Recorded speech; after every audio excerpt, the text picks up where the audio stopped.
Laki bohong. Aku hanya memikirkan satu peraturan penting. Kenapa kau lakukan hari ini kalau kau bisa melakukannya besok? Hahaha. Few moments later.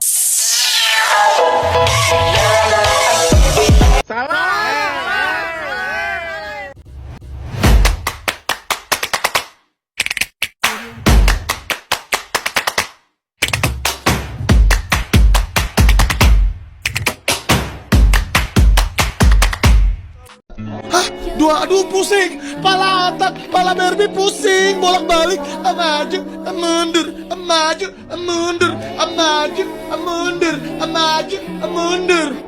Anjay pusing banget coy.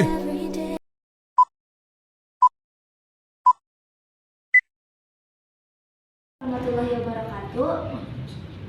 Perkenalkan, nama saya Nisha Ayu Wardari. Saya Nanda. Kami dari kelas 11 NPLB 3. Di sini kami akan bertanya seputar kenakalan remaja yang akan ditanyakan langsung oleh narasumber kami, yaitu Bapak Dandi Baikaki.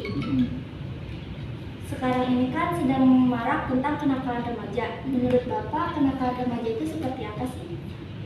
Ya, terima kasih atas kesempatannya mewawancari Bapak tentang kenakalan remaja ya. Jadi kenakalan remaja itu adalah sebuah tindakan yang dilakukan oleh ABG, anak baru gede, yang menyalahi peraturan yang berlaku seperti itu. Seperti misalkan kita akan ketemu bersama bahwasannya kayak minum-minuman keras itu kan nggak boleh. Nah sekarang kan kita banyak lihat berita, banyak anak-anak muda itu yang mana mereka itu mabuk-mabukan, mengonsumsi minuman keras, atau tindakan-tindakan anarkis seperti tawuran antar sekolahan, atau mungkin tawuran antar supporter sepak bola, atau sampai karena keluarga gitu kan ya, membangkang sama orang tua gitu kan, tidak patuh kepada orang tua. Nah itu bisa dikategorikan sebagai kenakalan remaja. Jadi kenakalan remaja adalah ya tindakan menyalahi aturan yang berlaku yang dilakukan oleh ABG. Kalau untuk contoh-contoh kenakalan remaja yang sekarang paling sering terjadi itu apa ya Pak? Yang paling sering terjadi ya kalau misalkan kita berbicara masalah anak sekolahan misalkan gitu ya adalah tawuran antar pelajar. Alhamdulillahnya gitu ya, kalau kita mah nggak ada ya. Cuma palingan kalau misalkan ini nih kenakalan remaja yang suka terjadi itu adalah pergaulan antara perempuan dan laki-laki yang kelewat batas gitu kan.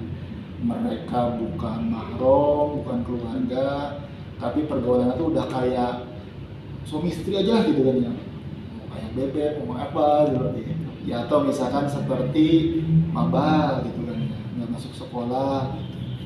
Itu perlu dibawa ke barak itu kalau ada anak dedi.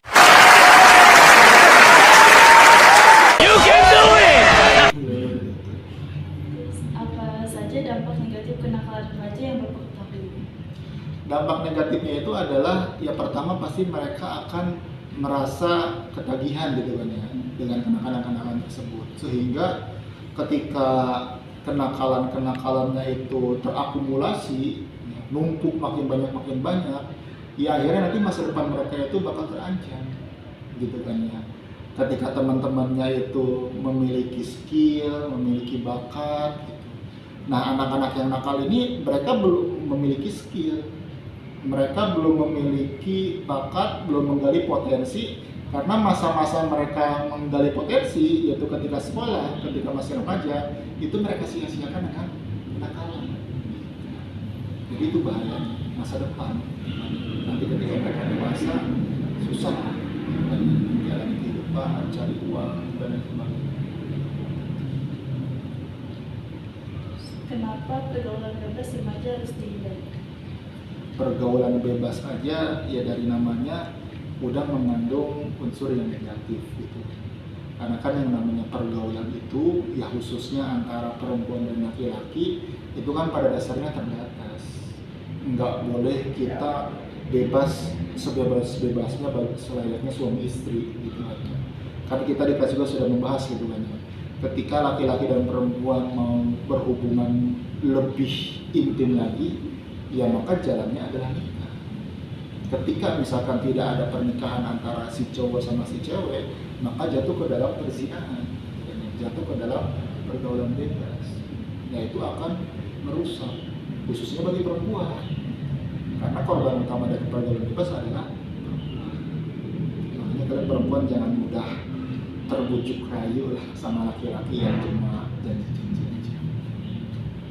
Sekarang kan kenakalan remaja itu udah banyak banget ya Pak. Nah, kira-kira apa yang menyebabkan kenakalan remaja itu semakin meningkat? Iya. Penyebabnya itu kalau menurut Bapak gitu kan ya, itu ada beberapa aspek. Yang pertama dari remajanya itu sendiri gitu kan ya. Dia seharusnya mengetahui perbuatan yang dia lakukan itu perbuatan yang salah. Tawuran gitu kan ya, pergaulan bebas, mabuk-mabukan. Dia harus tahu itu tuh perbuatan yang salah. Terus yang kedua juga dari aspek keluarga. Keluarga jangan sampai bosan untuk mengingatkan anaknya, untuk menegur anaknya, gitu kan ya. Ya bahkan keluarga mah istilahnya bisa pakai fisik lah gitu kan ya, karena keluarga itu jangan bosan. Apalagi jangan sampai keluarga itu lepas tangan, gitu kan. Udahlah, lu mau ngapain aja terserah. Udah gak dianggap jadi keluarga, gitu. Terus yang tidak kalah penting adalah masyarakat, gitu kan ya. Masyarakat sebagai lingkungan di mana kita tumbuh, di mana kita berkembang, gitu kan ya. Itu harus juga memberikan bimbingan juga, gitu. Dengan mengadakan kegiatan-kegiatan positif bersama-sama, gotong royong, kegiatan apa yang lain, sehingga anak muda ini, gitu kan ya, tenaga yang awalnya mereka mau gunakan buat kesalahan, buat kenakalan, itu tersalurkan ke kegiatan yang lebih bagus, gotong royong, bersih-bersih, atau kegiatan lain, gitu. Jadi cara pencegahannya harus keluarga, gitu kan ya, diri sendirinya juga sama masyarakat. Apa saja program pencegahan kenakalan remaja yang efektif? Programnya tadi ya harus ada pembinaan yang intensif, ya, pembinaan yang terus-menerus. Ya. Kalau misalkan modalnya cuma sekolah doang, gitu kan ya, dari guru doang, bakal kurang. Karena kan di sekolah ya kalian aja gitu kan jam 5 udah pulang. Ya, artinya harus ada pembinaan juga dari masyarakat, ada pembinaan juga dari keluarga gitu. Nggak cuma dari sekolah doang. Kalau misalkan kan kenakalan remaja itu kan ada yang narkoba. Itu kalau misalkan udah kena terus kecanduan, kira-kira cara buat berhentinya gimana ya Pak?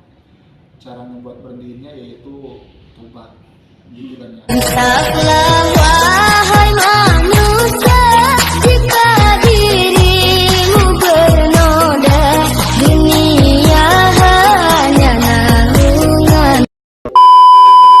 Harus mengazamkan diri, ya harus menguatkan diri, harus meyakinkan diri ini perbuatan salah, ya, dan berjanji sekuat-kuatnya untuk tidak mengulanginya lagi. Dan juga yang tidak kalah penting adalah kita hijrah, kita pindah dari lingkungan yang membuat kita makin narkoba. Ya, kalau perlu tinggalin itu teman-teman yang dulu pakai narkoba, tinggalin kebiasaan-kebiasaan yang mengarah ke narkoba. Gitu. Oh ini jalan ke teman-teman dulu pada narkoba nih, jauhin, tinggalin. Ya sama kayak ngerokok aja gitu kan ya. Kita alihkan gitu kan ya, kegiatan kita yang dulunya bengong, ngerokok, sekarang yang bengong atuh olahraga kek, ngapain kek, belajar kek. Apalagi narkoba yang jelas-jelas nggak boleh gitu. Harus benar-benar yakin, harus benar-benar kuat, dia pasti bisa berubah. Sama ninggalin juga lingkungannya. Baik ya Pak, mungkin cukup sekian pertanyaan dari kami. Untuk Bapak, terima kasih karena sudah meluangkan waktunya menjadi narasumber kami dan memberikan wawasan yang lebih luas lagi. Oke, sama-sama. Cukup sekian dari kami. Wassalamualaikum warahmatullahi wabarakatuh.